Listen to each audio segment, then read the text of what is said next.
Her name is Sophia. Well, it isn't her real name. Su nombre es Sofía. Bueno, ese no es su nombre real. Es el nombre que usa para esconderse de sus amigos y familiares que trataron de matarla porque cree en Jesús. Sofía viene de un pasado en donde creer en Jesús algunas veces trae persecución. Esto es cierto hoy día en muchas partes del mundo y también fue cierto en el primer siglo. En los días del apóstol Juan, los judíos creyentes eran echados fuera de las sinagogas por creer que Jesús era el cumplimiento de las antiguas promesas de Dios a sus antepasados. Fueron aislados de sus familias, de su historia y de su religión. Juan escribió para asegurarles a estos creyentes perseguidos que Jesús realmente es el Cristo, el Hijo de Dios. Él quería asegurarse que aún en las circunstancias más duras se mantendrían fieles a Jesús y disfrutarían vida abundante en Él. Esta es la quinta lección en nuestra serie Los Evangelios. En esta serie, exploraremos el cuarto evangelio de la Biblia que nos cuenta cómo Jesús trajo el reino y la gloria de Dios a la historia de la tierra. Esta lección se titula El Evangelio según San Juan. En esta lección, estudiaremos el Evangelio de Juan de manera que nos ayude a leerlo con un mayor entendimiento, a amar a Dios más profundamente y a disfrutar nuestras vidas en Cristo más plenamente. En nuestra lección, estudiaremos el Evangelio de Juan de tres maneras importantes. Primero, consideraremos el trasfondo del Evangelio de Juan. Segundo, exploraremos su estructura y contenido. Tercero, observaremos los temas principales del mismo Evangelio. Comencemos estudiando el trasfondo del Evangelio de Juan. Exploraremos el trasfondo del Evangelio de Juan considerando el autor y la ocasión o circunstancias presentes cuando el Evangelio fue escrito. Comencemos con la autoría de este Evangelio. A través de la historia de la Iglesia, los cristianos constantemente han atribuido este Evangelio a Juan, el discípulo de Jesús, el hermano de Jacobo e hijo de Zebedeo. Juan fue uno de los compañeros más íntimos de Jesús y un pilar de la fe en los inicios de la comunidad cristiana. Sus escritos en el Nuevo Testamento incluyen no solo el cuarto Evangelio, sino también las cartas de Primera, Segunda y Tercera de Juan y el libro de Apocalipsis. Estudiaremos la autoría del Evangelio de Juan en dos etapas. Primero, veremos que el punto de vista tradicional que asume que el apóstol Juan escribió este Evangelio es confiable. Y segundo, exploraremos la historia personal de Juan. Comencemos viendo el punto de vista tradicional, que el apóstol Juan fue el autor del cuarto Evangelio. Podemos afirmar que lo más probable es que Juan escribió el cuarto Evangelio debido a tres tipos de evidencia temprana. Primero, consideraremos los manuscritos antiguos del Evangelio de Juan. Muchos manuscritos antiguos del cuarto Evangelio mencionan el nombre del autor como Juan. Por ejemplo, el papiro 66 y el papiro 75. Ambos con fecha alrededor del año 200 después de Cristo, le llaman el Evangelio Evangelion Kata Ioanen, que significa Evangelio según Juan. Y el Códice Sinaítico y el Códice Vaticano, ambos escritos a mitad del siglo IV después de Cristo, lo llaman simplemente Kata Ioanen, que significa según Juan. Por supuesto, el nombre de Juan era común, pero está claro por los escritos de la Iglesia primitiva que esta atribución hace referencia al Juan más importante en las Escrituras, el apóstol Juan. No solo los manuscritos antiguos indican que Juan escribió el cuarto Evangelio, sino la evidencia interna del Evangelio mismo nos dirige hacia la conclusión de que Juan es su autor más probable. El escritor del Evangelio registró debates entre Jesús y los líderes judíos sobre puntos particulares de la ley judía, mostrando que el autor tenía un fuerte entendimiento de la ley judía, así como Juan el apóstol lo hubiera tenido como judío palestino. Existe fuerte evidencia de que el autor de este Evangelio era un judío palestino. El carácter palestino del Evangelio se ve en las descripciones del ministerio de Jesús. Por ejemplo, en el capítulo 7, versículo 15, él señaló la importancia de la formación religiosa a los ojos de los líderes judíos palestinos.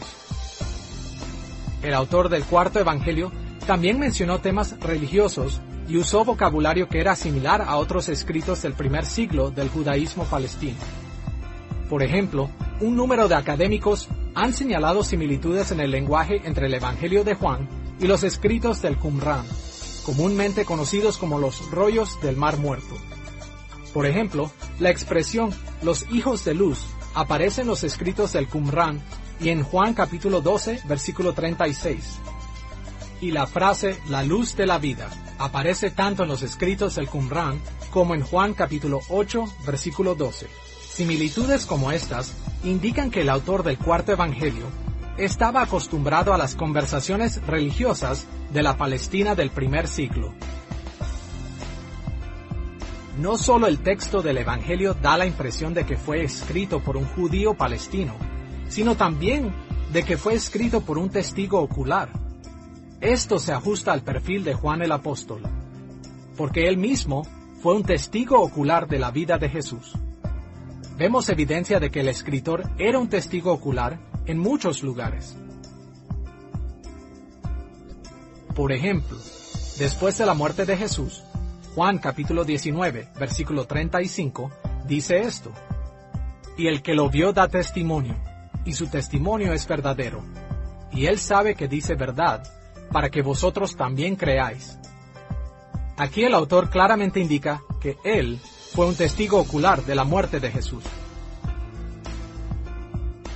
Y encontramos declaraciones similares en Juan capítulo 21, versículos 20 al 24, donde se identifica a este testigo ocular llamándolo el discípulo amado, indicando que el escritor tuvo una estrecha relación personal con Jesús.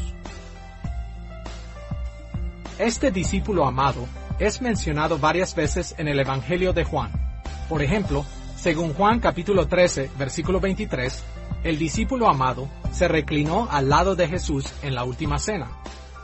En el capítulo 19, versículos 26 y 27, Jesús habló a este discípulo amado desde la cruz y le confió el cuidado de su madre. Este mismo discípulo corrió a la tumba con Pedro en la mañana de la resurrección en el capítulo 20, versículos 2 al 8. Y en el capítulo 21, versículo 7, el discípulo amado fue el primero en reconocer a Jesús en la costa. Not once in the gospel is John referred to by name. Ni una sola vez en el Evangelio Juan es referido por nombre. Y es sorprendente que una persona que es mencionada tan seguido en los otros evangelios nunca es mencionada en este. La explicación más probable es que Juan era el discípulo amado que escribió este evangelio y que por humildad se abstuvo incluso de mencionar su propio nombre. En lugar de eso, se enfocó en el hecho de que él nunca hubiera sido seguidor de Jesús de no haber sido por el increíble amor divino que el Salvador tuvo por él. No solo el cuarto evangelio por sí mismo apoya la creencia de que Juan es su más probable autor, sino que también los escritos de la iglesia primitiva confirman esta conclusión. Para los años 170 al 190 después de Cristo, la convicción de que el cuarto evangelio había sido escrito por el apóstol Juan fue firmemente establecida en la iglesia. Clemente de Alejandría, Tertuliano e Ireneo, todos afirmaron que Juan, el hijo de Zebedeo, fue el autor. Alrededor del año 325 después de Cristo, el historiador de la iglesia Eusebio proveyó la siguiente cita de Ireneo en su obra Historia Eclesiástica, libro 5, capítulo 8, sección 4. Luego Juan, el discípulo del Señor, aquel discípulo que se recostara en cierta ocasión sobre su pecho, también publicó el Evangelio en Éfeso, en Asia. El testimonio de Ireneo es particularmente importante por dos razones. Primero, según Eusebio, Ireneo había sido discípulo de Policarpo, el obispo de Esmirna, y según una carta de la iglesia de Esmirna referente al martirio del obispo, Policarpo mismo había sido discípulo del apóstol Juan, por lo cual Ireneo podría haber aprendido sobre la autoría de Juan de un hombre de confianza que conoció personalmente a Juan. Segundo, Ireneo viajó extensamente en la iglesia antigua, y por lo tanto estaba familiarizado con muchos otros puntos de información que pudieron reforzar su entendimiento de la autoría del cuarto evangelio. También es significativo que no había realmente oposición a Juan como el autor. En ninguna parte de los escritos de la Iglesia antigua existe alguna sugerencia de algún otro autor del Evangelio que no sea Juan, el hijo de Zebedeo. De hecho, la historia registra solo dos grupos que se opusieron al Evangelio de Juan: los alogoi y los marcionitas. Y aunque ellos rechazaron las enseñanzas del Evangelio de Juan, no es totalmente claro que hayan negado su autoría. Aunque tal vez no sea posible probar más allá de toda duda que este Evangelio anónimo fue escrito por Juan, la posición más convincente continúa siendo la antigua tradición de que el apóstol Juan es el autor. Ahora que hemos considerado el punto de vista tradicional de que Juan escribió el cuarto Evangelio, y hemos analizado este punto, veamos la historia personal de Juan. En realidad, sabemos más de Juan de lo que sabemos de los otros discípulos de Jesús. Juan es mencionado en los evangelios con su hermano Jacobo como los hijos de Zebedeo. Juan es mencionado en segundo lugar, implicando que él era el más joven de los dos. Según Marcos capítulo 1, versículos 14 al 21, el negocio familiar de pesca estaba cerca de Capernaum, en el mar de Galilea. Según el versículo 20, el negocio era lo suficientemente próspero como para emplear a otras personas. Después de la muerte de Jesús, el negocio seguía siendo lo suficientemente estable como para regresar a él, según Juan capítulo 21, versículos 1 al 14. Una comparación de Marcos capítulo 15, versículo 40, y Mateo capítulo 27, versículo 56, indica que la mamá de ellos se llamaba Salomé, y que ella también siguió a Jesús, por lo menos por algún tiempo. En algún momento ella le pidió a Jesús que le diera a sus hijos un trato preferencial en su reino, según Mateo capítulo 20, versículo 21. Yendo un paso más allá, una comparación de Juan capítulo 19, versículo 25, y Mateo capítulo 27, versículo 56, puede indicar que Salomé, la madre de los hijos de Zebedeo, era la hermana de María, la madre de Jesús. Esto haría a Juan el primo de Jesús. Si esto fuera cierto, nos ayudaría a explicar por qué Jesús, cuando habló desde la cruz en Juan capítulo 19, versículos 25 al 27, le pidió a Juan que se hiciera cargo de su madre. En Marcos capítulo 3, versículo 17, Jacobo y Juan fueron llamados los hijos del trueno. Esto parece hacer referencia a su fuerte temperamento. Solo como un ejemplo, Lucas registró una ocasión cuando Jesús trató de encontrar alojamiento en la ciudad samaritana. Cuando los residentes se rehusaron a recibir a Jesús y a sus discípulos, Jacobo y Juan reaccionaron con un gran enojo. Santiago, conocido también como Jacobo. Escuchemos lo que dice Lucas capítulo 9, versículos 54 al 56. Viendo esto, sus discípulos Jacobo y Juan dijeron: Señor, ¿quieres que mandemos que descienda fuego del cielo como hizo Elías y los consuma? Entonces, volviéndose él, los reprendió y se fueron a otra aldea. Parece que durante el tiempo que Juan estuvo con Jesús, Juan era muy emocional y estaba a un instante de explotar. Es sorprendente que al final, él se convirtió en el escritor del Nuevo Testamento que más que cualquier otro, se enfocó en el amor de Dios y en el amor del pueblo de Dios. Some critics have thought that the more compassionate nature of the fourth gospel contradicts the portrait of John in the other gospel. Algunos críticos han pensado que la naturaleza compasiva del cuarto evangelio contradice el retrato de Juan dado en los otros evangelios. Pero dos líneas de pensamiento dejan claro que no hay contradicción. Primero, la historia de Juan es la de un hombre cambiado por el amor de Dios. Ser amado por Jesús cambió a Juan en el apóstol del amor. Segundo, cuando Dios cambió al intenso y emocional Juan, no lo convirtió en un ser humano sin emociones. Él cambió a Juan en un intensamente emocional predicador del Evangelio de amor. Dios redirigió y usó la esencia de su ser, pero no erradicó esa esencia. En las narraciones de los Evangelios, Juan pertenece al círculo íntimo de los discípulos junto con Pedro y Jacobo. Solo ellos estuvieron con Jesús en eventos críticos como su transfiguración y sus oraciones en el Getsemaní, en la noche de su arresto.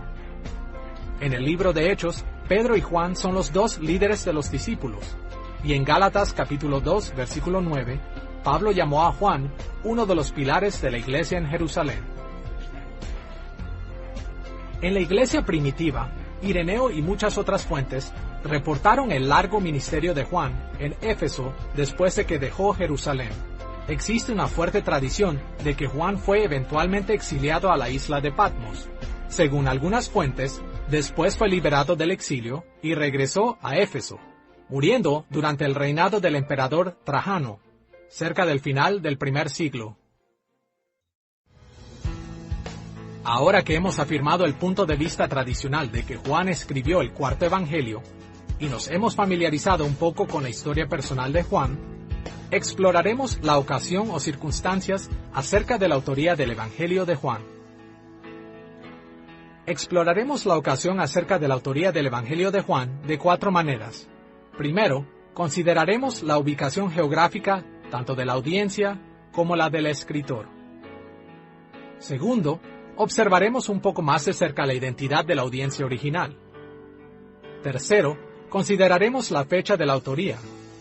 Y cuarto, pensaremos en el propósito del Evangelio. Comencemos observando la ubicación del Evangelio de Juan. Es muy probable que Juan escribió su Evangelio mientras estaba en Éfeso, y que lo escribió para una audiencia que vivía fuera de Palestina, tal vez en Asia Menor. No podemos saber esto con certeza, pero hay varios factores que apoyan estas conclusiones. Por ejemplo, los comentarios de Juan acerca de las costumbres judías palestinas apuntan a una audiencia que vivía fuera de Palestina. Escuchamos lo que Juan escribió en Juan capítulo 4, versículo 9. La mujer samaritana le dijo: ¿Cómo tú, siendo judío, me pides a mí de beber, que soy mujer samaritana? Porque judíos y samaritanos no se tratan entre sí. En este versículo, Juan incluyó un comentario para sus lectores acerca de la hostilidad entre los judíos y samaritanos. Esta hostilidad habría sido bien conocida en Palestina, así que el comentario de Juan indica que sus lectores vivían en otro lugar.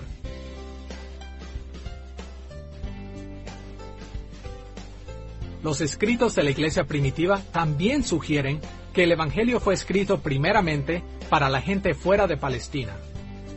Anteriormente, citamos a Eusebio, quien citó a Ireneo, diciendo que Juan escribió este Evangelio en Éfeso, en Asia Menor. Casi toda la iglesia antigua estuvo de acuerdo con esta conclusión, incluyendo Ireneo, Polícrates, Clemente de Alejandría y Justino Mártir. Más aún, ninguna fuente antigua jamás sugiere que algún grupo aparte de los residentes de Asia Menor fueron sus destinatarios. Hay también una cercana conexión entre el Evangelio de Juan y el libro de Apocalipsis. Juan escribió el libro de Apocalipsis y su audiencia estaba definitivamente en Asia Menor. Las 7 iglesias a las que se dirigen las cartas en Apocalipsis capítulo 2 y 3 están en Asia Menor. Y los sorprendentes paralelismos entre Juan y Apocalipsis crean una fuerte presunción de una audiencia similar. Por ejemplo, el Evangelio de Juan tiene una línea de enseñanza relacionada con el conflicto entre los convertidos al cristianismo y las sinagogas judías. Y el libro de Apocalipsis también reconoce este problema.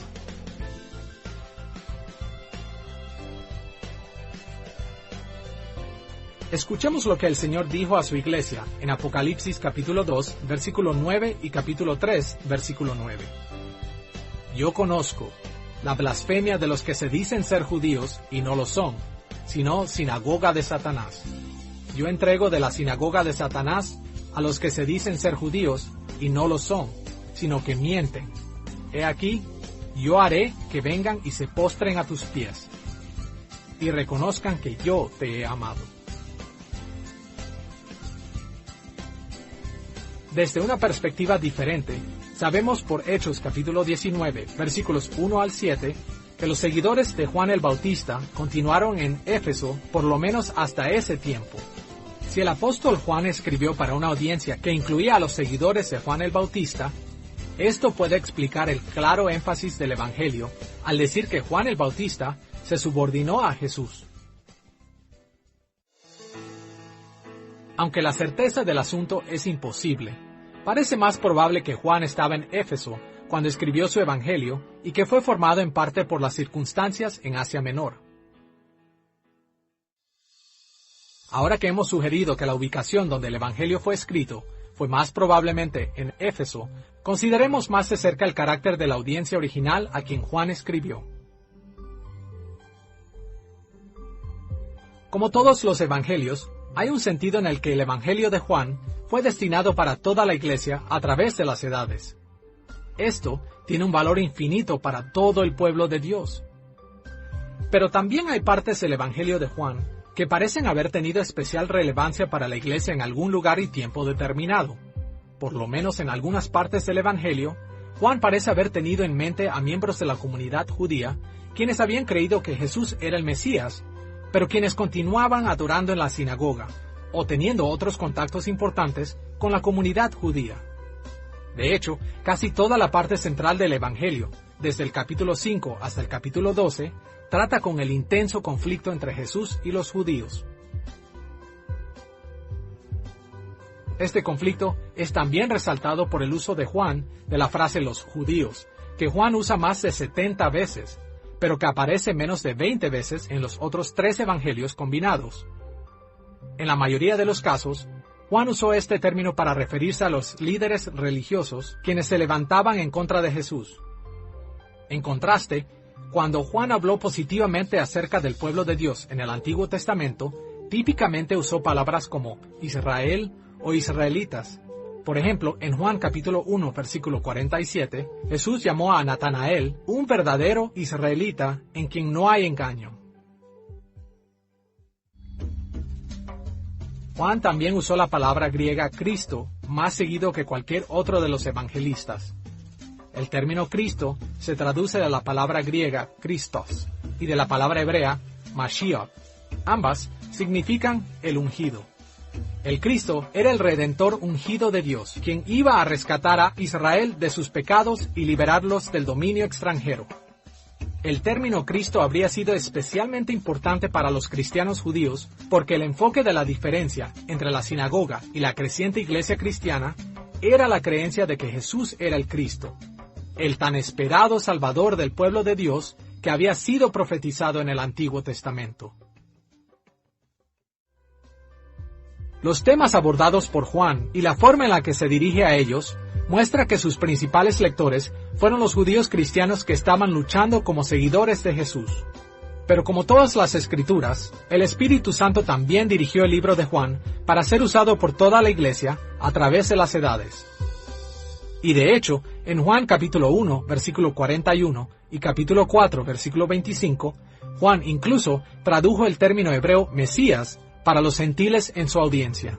Y por supuesto, la historia ha demostrado que el Evangelio de Juan es de gran valor tanto para los creyentes judíos como gentiles. Ahora que hemos visto tanto la ubicación como la audiencia del Evangelio, consideremos la fecha de su composición. En general, podemos decir que Juan muy probablemente escribió entre los años 85 y 90 después de Cristo. Varios factores hacen probable que el Evangelio no fue escrito antes del año 85 después de Cristo. Primero, Juan es el único evangelio que no incluye predicciones de la destrucción de Jerusalén y del templo, lo que tuvo lugar en el año 70 después de Cristo. Esto es probablemente porque un importante periodo de tiempo había pasado desde ese terrible evento. Segundo, el Evangelio refleja una época cuando la división entre la iglesia y la sinagoga era más amarga. Después de la caída de Jerusalén, el judaísmo vino a ser más rígido. Defendiéndose a sí mismo contra las herejías, las oraciones diarias en la sinagoga fueron cambiadas para incluir una maldición sobre herejías como aquellas que creían que Jesús era hijo de Dios. Y la excomunión formal vino a ser más frecuente. Esta tensión está prefigurada en pasajes como Juan capítulo 9, donde Juan reportó la excomunión del hombre ciego que había sido sanado por Jesús. Escuchemos el comentario de Juan sobre esta situación en Juan capítulo 9, versículo 22. Los judíos ya habían acordado que si alguno confesase que Jesús era el Mesías, fuera expulsado de la sinagoga. En este pasaje, ser expulsado de la sinagoga significaba ser excomulgado, excluido de la comunidad judía. Tercero, parece que el Evangelio de Juan fue escrito después que los otros 3 evangelios. Este punto de vista es compartido por el historiador del IV siglo Eusebio. Según él, Juan dirigió su evangelio para complementar a los otros evangelios, especialmente con información del ministerio de Jesús antes del arresto de Juan el Bautista. Escuchamos lo que Eusebio escribió en Historia Eclesiástica, libro 3, capítulo 24, sección 12. Así pues, Juan expone en su evangelio escrito las obras anteriores al encarcelamiento del Bautista, pero los 3 evangelistas restantes mencionan las que llevó a cabo después de que él fuera encarcelado. Todo esto nos guía a la conclusión de que la antigua tradición de la Iglesia era probablemente correcta y de que el Evangelio fue escrito al final de la vida de Juan, probablemente después del año 85 después de Cristo.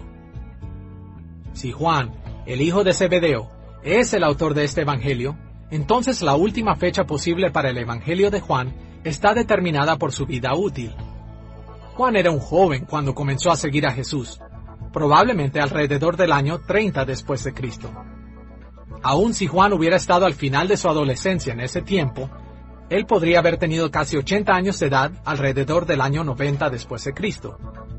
Vivir mucho más que eso sería muy dudoso. El 85 o 90 después de Cristo es la última fecha posible para que Juan escribiera el Evangelio, de acuerdo con la evidencia de los manuscritos. El manuscrito más antiguo que contiene una porción del Nuevo Testamento es llamado el Papiro 52, también llamado el Papiro Ryland. Ese fragmento contiene una parte de Juan, capítulo 18. El Papiro 52 está fechado entre los años 100 y 150 después de Cristo. Asumiendo que este pequeño fragmento era originalmente una parte original del Evangelio completo, indica que el Evangelio fue escrito lo suficientemente temprano como para ser distribuido muy ampliamente en la primera parte del segundo siglo. Otros manuscritos del Evangelio, escritos a finales del segundo siglo, también han sido encontrados. Estos manuscritos son todos de origen egipcio y representan diferentes tradiciones de manuscritos. Es dudoso que esta transportación geográfica de Asia Menor a Egipto, como la diversificación de la tradición manuscrita, pudiera haberse dado en menos de 40 o 50 años. Por lo tanto, parece razonable determinar como fecha última para la escritura del Evangelio de Juan alrededor de los años 90 o 100 después de Cristo. Ahora que hemos considerado la ubicación, audiencia y fecha del Evangelio de Juan, enfoquémonos en el propósito de Juan para escribir su Evangelio. All books of substantial size in the New Testament have complex purposes. Todos los libros de tamaño considerable en el Nuevo Testamento tienen propósitos complejos, y el Evangelio de Juan no es diferente. Así como Jesús trata con un número de temas importantes durante su ministerio, el registro de Juan del ministerio de Jesús también trata varios temas. Pero aún así es posible describir estos propósitos de manera unificada. De hecho, Juan mismo resume su propósito para nosotros. Específicamente dijo que él quería confirmar la creencia de que Jesús era el Cristo y el Hijo de Dios. Escuchemos lo que Juan escribió en Juan capítulo 20, versículos 30 y 31. Hizo además Jesús muchas otras señales en presencia de sus discípulos, las cuales no están escritas en este libro. Pero éstas se han escrito para que creáis que Jesús es el Cristo, el Hijo de Dios, y para que creyendo tengáis vida en su nombre. En pocas palabras, Juan escribió así para que su audiencia pudiera creer que Jesús es el Cristo, el Hijo de Dios, para que ellos pudieran recibir los beneficios que vienen con la creencia del mensaje del Evangelio. A través de su evangelio, el propósito de Juan está centrado en promover la creencia en Jesús como Mesías y como el Hijo de Dios. Estos eran los dos puntos en los que los judíos cristianos necesitaban el mayor apoyo para sus conflictos en la sinagoga. Ellos tenían que creer en Jesús como el Cristo y el Hijo de Dios, y necesitaban perseverar en su creencia si iban a recibir las bendiciones de la salvación. Por supuesto, hay un sentido en el que el Evangelio de Juan es para todos los creyentes. Por ejemplo, en los capítulos 13 al 17, Juan trató de nutrir la fe de todos los creyentes, destacando que a pesar de que Jesús ya no andaba en la tierra, era una realidad presente en las vidas de su pueblo a través del Espíritu Santo. Todas las enseñanzas de Jesús tenían como meta enriquecer la vida de todos los creyentes.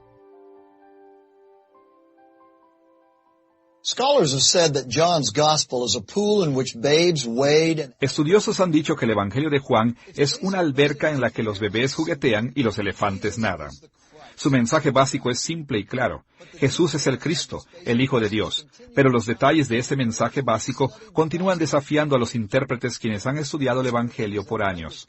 Los primeros cristianos que leyeron este Evangelio habrían sido profundamente alentados por este, el cual les enseñaría a perseverar en su fe cristiana a pesar de sus conflictos con sus oponentes. Y les desafiaría a crecer en su amor y admiración por el Cristo, que era su única fuente de vida abundante. Y el Evangelio de Juan ofrece los mismos estímulos y desafíos para los cristianos modernos también. Ahora que hemos estudiado el trasfondo del Evangelio de Juan, vayamos a la estructura y contenido. Los académicos han descrito la estructura del Evangelio de Juan en una variedad de formas. En esta lección, seguiremos a los que han sugerido una conexión entre el resumen introductorio de Juan sobre la vida y el ministerio de Jesús y el contenido del libro de Juan.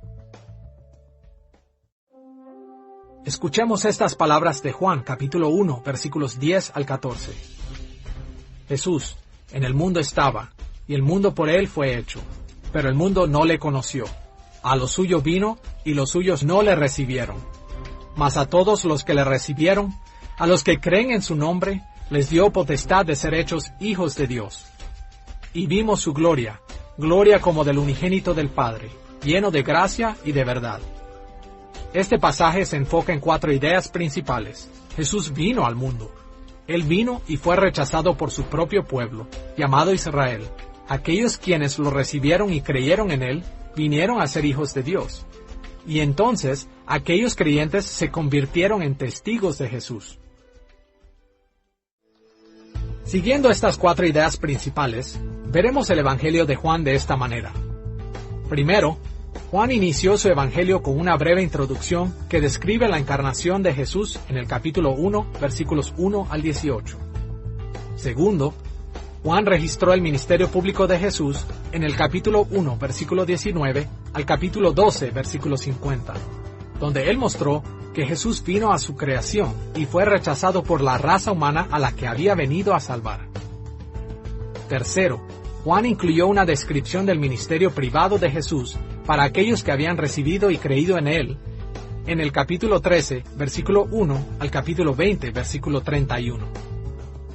Y cuarto, en la conclusión del Evangelio de Juan, en el capítulo 21, versículos 1 al 25, Juan remarcó el rol de los apóstoles y otros discípulos como testigos de la gloria de Jesús. Veremos cada una de estas partes del Evangelio según San Juan, comenzando con su introducción. En el capítulo 1, versículo 1 al 18, Juan resume todo el Evangelio de manera hermosa y poderosa. Él enseñó que Jesús es la palabra de Dios, quien creó todas las cosas y es la fuente de toda vida. Pero más que eso, Jesús también vino al mundo como un ser humano de carne y hueso, y como Dios encarnado, reveló la gloria del Padre al mundo que había creado.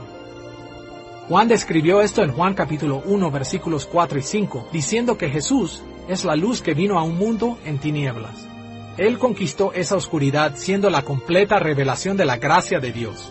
Y mientras la Biblia algunas veces habla acerca de la gloria de Jesús estando velada durante su encarnación, Juan remarcó el hecho de que la encarnación de Jesús realmente dio a conocer su gloria de manera importante. Y lejos de oscurecer la gloria de Jesús, su encarnación como ser humano realmente reveló su gloria. Juan escribió en Juan, capítulo 1, versículo 14, «Y vimos su gloria, gloria del unigénito del Padre, lleno de gracia y de verdad». Siguiendo la introducción, Juan registró el ministerio público de Jesús en Juan capítulo 1, versículo 19 al capítulo 12, versículo 50. En esta sección, Juan se enfocó en el hecho de que Jesús vino a su propio pueblo, la nación de Israel, y que la gente de Israel rechazó a Jesús como su Cristo y Señor. Como vimos en Juan capítulo 1, versículo 11, Juan dijo que Jesús a lo suyo vino y los suyos no le recibieron. Aunque hay excepciones importantes a este resumen, esta es generalmente la forma en la que la nación de Israel respondió al ministerio público de Jesús en el Evangelio de Juan.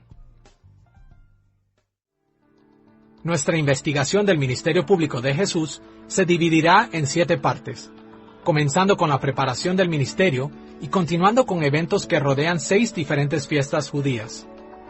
Veamos primero la preparación del ministerio de Jesús en Juan capítulo 1, versículo 19 al capítulo 2, versículo 12. La sección sobre la preparación del ministerio de Jesús comienza con el ministerio de Juan el Bautista en Juan capítulo 1, versículos 19 al 36. En este pasaje, Juan destacó que Juan el Bautista era un testigo importante al hecho de que Jesús era el Hijo de Dios, y que Jesús sería el Cordero sacrificado de Dios, quien quitaría el pecado del mundo. Siguiendo esto, Juan registró el llamado de Jesús a sus primeros discípulos en Juan capítulo 1, versículos 37 al 51. Como con el relato de Juan el Bautista, el énfasis en esta sección es en la identidad de Jesús. Sus discípulos se refirieron a él como Rabí, lo que significa maestro, en el versículo 38, Mesías, que significa Cristo, en el versículo 41, de quien Moisés escribió, que es una referencia a lo que el profeta Moisés había predicho, en el versículo 45, y el Hijo de Dios y su término paralelo, el Rey de Israel, en el versículo 49. Finalmente, en el versículo 51, Jesús se identificó a sí mismo como el Hijo del Hombre, quien fue enviado para proveer el acceso a la presencia de Dios. La última parte de la preparación de Jesús para el ministerio fue su primer milagro, registrado por Juan en Juan capítulo 2, versículos 1 al 12. Esta fue la ocasión cuando Jesús convirtió el agua en vino, pero el enfoque no estaba en el milagro mismo. Escuchemos lo que Juan escribió en Juan capítulo 2, versículo 11. Este principio de señales hizo Jesús en Caná de Galilea, y manifestó su gloria, y sus discípulos creyeron en él. Uno de los puntos principales que Juan señaló fue que este milagro era una señal que revelaba la gloria de Jesús, y que causó que sus discípulos creyeran en él. Juan es el único entre los evangelios en mencionar consistentemente los milagros de Jesús. Sameón, señales, como usualmente es traducido. Los milagros no tenían la intención de llamar la atención hacia ellos mismos, sino para apuntar más allá de sí mismos a Jesús. Particularmente, identificaron a Jesús como el Cristo y el Hijo de Dios, en línea con el propósito del libro que Juan resumió en Juan capítulo 20, versículos 30 y 31. La segunda sección, que trata con el ministerio público de Jesús, se orienta en torno a la celebración de la Pascua en Jerusalén. Nos referimos a esto como la primera Pascua, porque específicamente esta es la primera vez que se menciona en el Evangelio de Juan. Esta sección se extiende desde Juan capítulo 2, versículo 13, hasta el capítulo 4, versículo 54. Comienza con el relato de Juan cuando Jesús purificó el templo, sacando a los mercaderes en Juan capítulo 2, versículos 13 al 25. Y otra vez, el enfoque estaba en la identidad de Jesús. Escuchemos lo que los judíos le preguntaron a Jesús en Juan capítulo 2, versículo 18. ¿Qué señal nos muestras, ya que haces esto? Jesús respondió prediciendo su propia muerte y resurrección, lo que sería la mayor señal en todo su ministerio de que Él era el Hijo de Dios. En su comentario después de este reporte, encontramos en el capítulo 2, versículos 21 al 25, que Juan menciona que Jesús realizó también muchas otras señales, y como resultado, muchas personas creyeron en su nombre. por lo menos superficialmente. Enseguida, Juan reportó la sorprendente conversación de Jesús con Nicodemo, un miembro del concilio judío, en el capítulo 3, versículos 1 al 21. Y otra vez, el énfasis estaba en la identidad de Jesús, como el Hijo del Hombre y el Hijo de Dios, y también en su papel de Salvador para el que fue enviado. En Juan, capítulo 3, versículos 22 al 36, encontramos otro relato de Juan el Bautista. En este, Juan insistió que Jesús era el Cristo, el Hijo de Dios. Y dijo que Jesús había venido para testificar acerca de Dios y la salvación, pero que casi nadie lo recibía en fe. En Juan, capítulo 4, versículos 1 al 42, Juan reportó el encuentro de Jesús con una mujer samaritana en un pozo en Samaria. Otra vez, el énfasis estaba en identificar a Jesús como el Mesías, también llamado el Cristo, aquel que podía venir y explicar todas las cosas a su pueblo, insistiendo que la salvación vendría a través de los judíos y particularmente a través de sí mismo. Jesús retó su manera de pensar y la llamó a que encontrara en él la vida y la realidad de Dios que ella siempre había anhelado. Y muchos samaritanos respondieron a su enseñanza creyendo en Jesús. Finalmente, en Juan capítulo 4, versículos 43 al 54, Juan registró una segunda señal milagrosa de Jesús. Como la primera señal, esta también tuvo lugar en Caná, pero esta vez Jesús sanó a un niño sin ni siquiera tocarlo o verlo. Y no es sorpresa que el énfasis en esta historia es sobre el hecho de que el milagro tenía la intención de validar la autoridad de Jesús, y esto llevó a la fe a aquellos que atestiguaron esto. Un tema importante en esta sección que trata con la primera Pascua es la fe. Juan registró en el capítulo 2, versículo 11, que después de esta primera señal, los discípulos creyeron en Jesús. En el capítulo 4, versículo 42, los samaritanos creyeron por la enseñanza de Jesús. Y en el capítulo 4, versículo 53, la familia del niño sanado creyó. Después, en Juan capítulo 7, versículo 50 y el capítulo 19, versículo 39, encontramos razones para pensar que Nicodemo también se convirtió en creyente en Jesús. Las señales de Jesús y sus profundas enseñanzas fueron testimonios poderosos de su identidad y de la salvación que Él ofreció, y muchos depositaron su fe en Él. Tristemente, no todos respondieron creyendo en Jesús. En el capítulo 2, versículos 12 al 20, Jesús sacó a aquellos que estaban contaminando el templo. En el capítulo 2, versículos 24 y 25, Jesús no se confió de la gente, porque Él sabía que ellos no tenían una verdadera fe. En el capítulo 3, versículos 18 al 21, leemos acerca del juicio que vendrá en contra de los que se rehúsan a creer. La tercera sección del ministerio público de Jesús está asociado con una fiesta sin nombre, y está registrada en Juan capítulo 5, versículos 1 al 47. En los versículos 1 al 15, Jesús sanó a un hombre que había estado inválido por 38 años. Pero como este día era un día de reposo, Jesús fue acosado por los judíos por violar la ley del trabajo en el día de reposo. Juan, en capítulo 5, versículos 16 al 47, registró la respuesta de Jesús, donde declaró ser el dador de vida eterna a todos los que creen en Él. La cuarta sección del ministerio público de Jesús nos habla sobre el cumplimiento de una segunda celebración de Pascua, en Juan capítulo 6, versículos 1 al 71. La Pascua era una fiesta donde los judíos celebraban el éxodo de Egipto. Así que no nos debe sorprender que esta sección contenga muchas referencias al éxodo. En el capítulo 6, versículos 1 al 15, Jesús milagrosamente realizó la alimentación de 5,000 personas con solo 5 piezas de pan y 2 peces. Este hecho remarcó la provisión que hace Dios de maná a la nación de Israel después de que fueron liberados de la esclavitud de Egipto.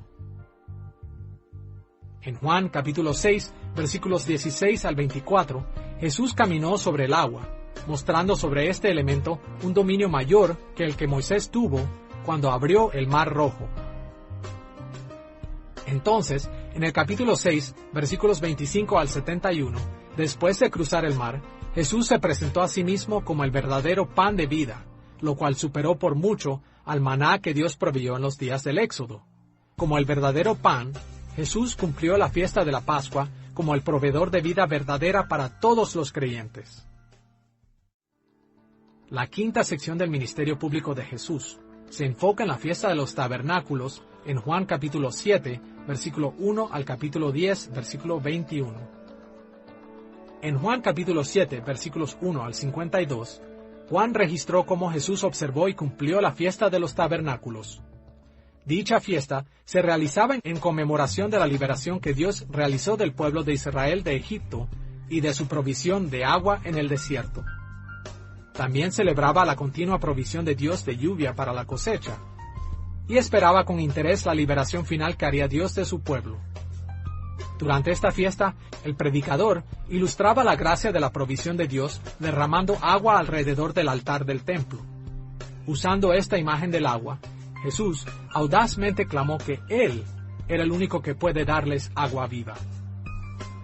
En Juan, capítulo 8, versículos 12 al 59, Jesús habló de su verdadera identidad, llamándose a sí mismo el Hijo de Dios. Jesús se llamó a sí mismo el Hijo de Dios, incluso negando que los judíos incrédulos fueran hijos legítimos de Abraham. En el capítulo 9, versículos 1 al 41, Jesús sanó a un hombre que había estado ciego desde su nacimiento. En respuesta, los fariseos desconfiados investigaron cuidadosamente lo que Jesús había hecho. Su incredulidad impulsó a Jesús a decir que los fariseos eran en realidad los que estaban ciegos, aun y cuando ellos decían que veían. Jesús se presentó a sí mismo como el buen pastor en el capítulo 10, versículos 1 al 21. En comparación con los fariseos, Jesús era el buen pastor porque Él estaba dispuesto a dar la vida por sus ovejas.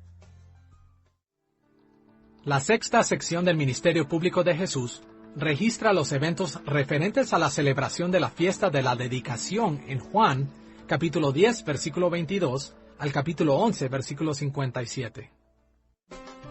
Juan capítulo 10, versículos 22 al 40, reporta que Jesús observó y cumplió con la fiesta de la dedicación. La fiesta no fue instituida en el Antiguo Testamento. Esta celebración comenzó en el año 165 a.C., después de que la familia sacerdotal de los Macabeos dirigió una exitosa revuelta contra el rey griego Antíoco Epífanes. Antíoco había tomado el título Epífanes y creía que él mismo era una manifestación de Dios. Él masacró a muchos en Jerusalén, profanó el templo y ordenó la adoración de Zeus por los judíos. Por lo tanto, la fiesta de la dedicación celebra la purificación del templo al reconsagrarlo después de haber sido reclamado por los Macabeos. Hoy, la fiesta es mejor conocida por su nombre hebreo Hanukkah, que significa dedicación. Este pasaje implícitamente contrapone a Jesús con Antíoco. Por un lado, Antíoco falsamente proclamó ser divino mientras masacró al pueblo de Dios y profanó el templo. Por otro lado, Jesús realmente es el Hijo de Dios quien fielmente hizo el trabajo del Padre, incluyendo el dar vida eterna a su pueblo.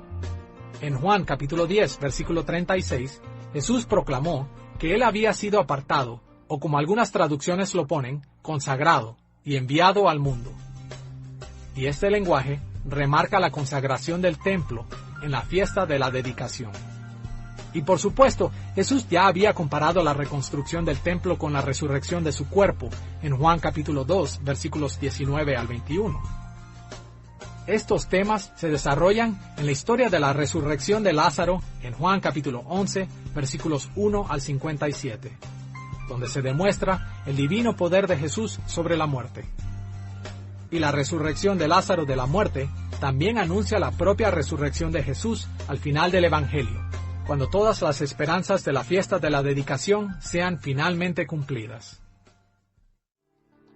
La séptima sección del ministerio público de Jesús está centrada alrededor de la preparación de la tercera Pascua en Juan capítulo 12, versículos 1 al 50. La preparación de Jesús para esta tercera Pascua de la que Juan habla, prepara el escenario tanto para ministrar a sus 12 discípulos en Juan capítulos 13 al 17, así como para su sacrificio como el Cordero Pascual en el capítulo 19. La preparación de Jesús comenzó al ser ungido para la sepultura, en el capítulo 12, versículos 1 al 11. En los versículos 12 al 19, Juan registró la entrada triunfal de Jesús a Jerusalén. En Juan capítulo 12, versículos 20 al 50, Jesús anunció públicamente que era tiempo de que Él fuera glorificado a través de su muerte y su resurrección. Jesús llamó a todo aquel que le escuchara a creer en Él, e incluso después de realizar milagros frente a ellos, muchos judíos creyeron y muchos otros no creyeron.